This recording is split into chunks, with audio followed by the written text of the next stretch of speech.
Hallelujah. বাইবেলে লেখা আছে তিনি দ্বিতীয়বার আসবেন,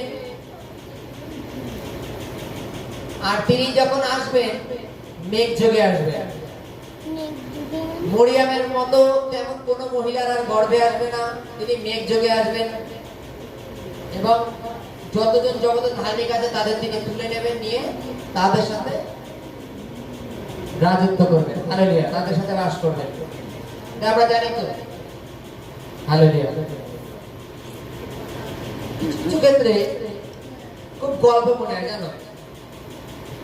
আগেকার দিনে মানে যখন আমাদের ভারতবর্ষ ইংরেজদের হাতে ছিল, মানে ব্রিটিশরা যখন চালাতো, মানে এক কথায় পরাধীন, তখনকার গল্প যখন আমরা আমাদের সন্তানদের বলি, সন্তানরা খুব আনন্দ পায়, তাই তো নাকি? কিন্তু ভেবে দেখো তো, ওই মুহূর্তে যারা ছিল তারা দেশের জন্য কতটা লড়াই করেছে ভেবে দেখো। আজকে যে আমরা এই যে ফ্রি ভাবে ঘুরতে পারছি তার জন্য কতটা লড়াই করেছে ভাবতে পারো? জানো তোমরা নেতাজিরে ধরেছিল, জেলখানা কাটলো, ক্ষুদিরামকে ধরলো, ফাঁসি দিয়ে দিল, এরকম গল্প যখন বলতে থাকি আমরা খুব আনন্দ পাই। মাতঙ্গিনী হাজরা ছিল, বিনয় বাদল দীনেশ ছিল, ইয়ে ছিল, যখন আমরা শুনি বারবার আনন্দ পাই না, বেশ ভালো। কিন্তু যদি বাস্তব দেখা যায় তাহলে সেটা কত ভয়ঙ্কর তোমরা জানো না। ইংরেজরা যখনই দেখতো যে 2 থেকে 3 জন এক জায়গায় কথা বলছে, সেখানেই চাবুক মার আলাদা করে দিত। এক জায়গায় থাকা যাবে না, গল্প করা যাবে, পরামর্শ করা যাবে না, মানে সংগঠন করা যাবে না, মানে এরকম, মানে আর যে পরিমাণে আমাদেরকে নীল চাষ করাতো তার থেকে বেতন কম দিত, না হলে চাবুকের আঘাত, যেমন কিনা হয় জানো, ঘটনা শুনেছো, বেশ ভালোই লাগবে। চলো ভালো। আজকে তদানুসারে বাইবেল আমাদের কি বলে যে যীশু খ্রিস্ট আসবেন, যীশু খ্রিস্ট আসবেন আর মেঘে আসবেন। হয়তো আমি এখানে গল্প করছি, গল্প না, এটা বাস্তব। হালেলুয়া।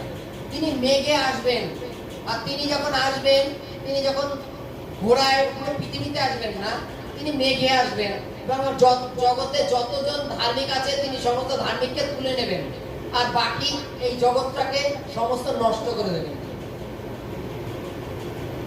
পুরো জগৎটাকে নষ্ট করে দেবেন, আর সকলকে নরকে নিক্ষেপ করবে। যারা প্রভুর না তাদের নরকে নিক্ষেপ করবেন, আর যারা প্রভুর তিনি তাদের স্বর্গে নেবেন। তার একটা ট্রায়াল দেখিয়েছিলেন তিনি। হালেলুয়া। মানে তার একটা উদাহরণ তিনি দেখিয়েছিলেন নোহ জলপ্লাবনের সময়। জগতে যখন পাপে ভরে গেছে, ঈশ্বর নোহকে বলছে, নোহ আমি এই জগতের মানুষকে বানিয়ে আমি খুব দুঃখ ভোগ করছি, আমি জগৎটাকে ডুবিয়ে দেবো, মেরে দেবো লোকে। নোহ বলছে, প্রভু এত লোকে মেরে দেবে, সারা পৃথিবী বলছে আমি মেরে দেবো, তা তুমি একমাত্র ধার্মিক, তা তুমি আর তোমার পরিবার, তুমি আর তোমার পরিবার নিয়ে এক কাজ করে জাহাজে ওঠো। 3 ছেলে 3 বৌমা, নোহ আর নোহর বউ।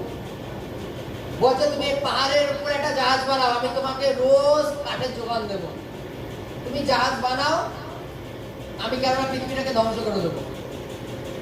এবং নোহ জাহাজ বানাচ্ছিল পাহাড়ের উপরে, জগতের প্রত্যেকটা মানুষ তাকে টিটকারি করতে, এই জাহাজ কোথায় বানাতে হয়?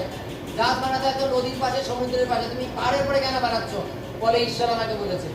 ও কত বড় তুমি ধার্মিক যে তোমার সাথে ঈশ্বর কথা বলে। এবং বাইবেলে লেখা আছে তখন জগতের লোকেরা যেমন ভাবে চলতো, রঙ্গরস মত্ততায়, তদনুসারেই চলতো।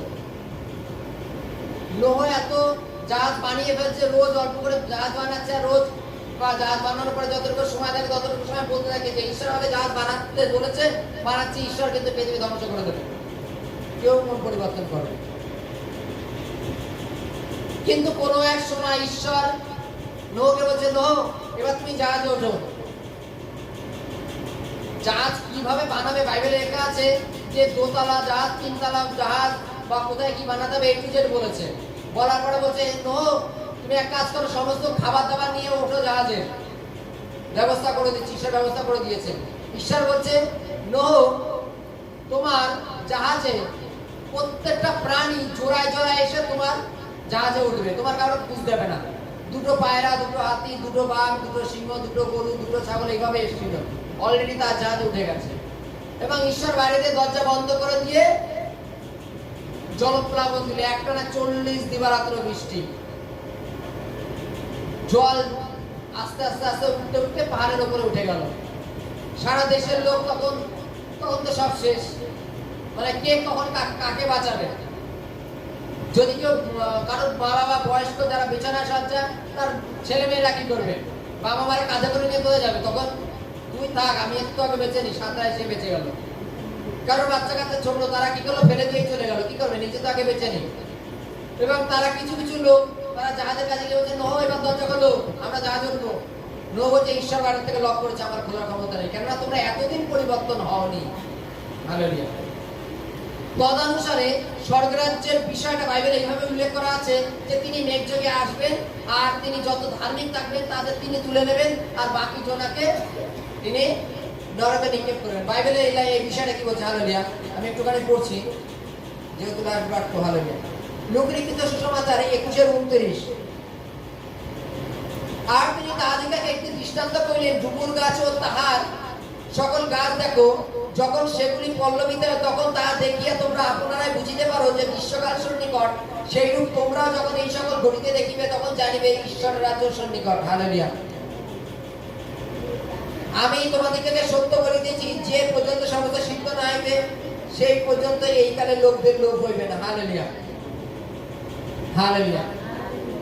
বাইবেল বলছে, আমরা ওই বিভিন্ন ক্ষেত্রে দেখবা লেবু গাছ, মেহগনি গাছ বা বিভিন্ন গাছের পাতা ঝরে পড়ে, ঝরে যায়। তো কখন ঝরে পড়ে? গরম, শীত। রাস্তা শিশু গাছ পুরো একদম খালি হয়ে যায়, কখন ফল খালি হয়? শীত চলে যায়,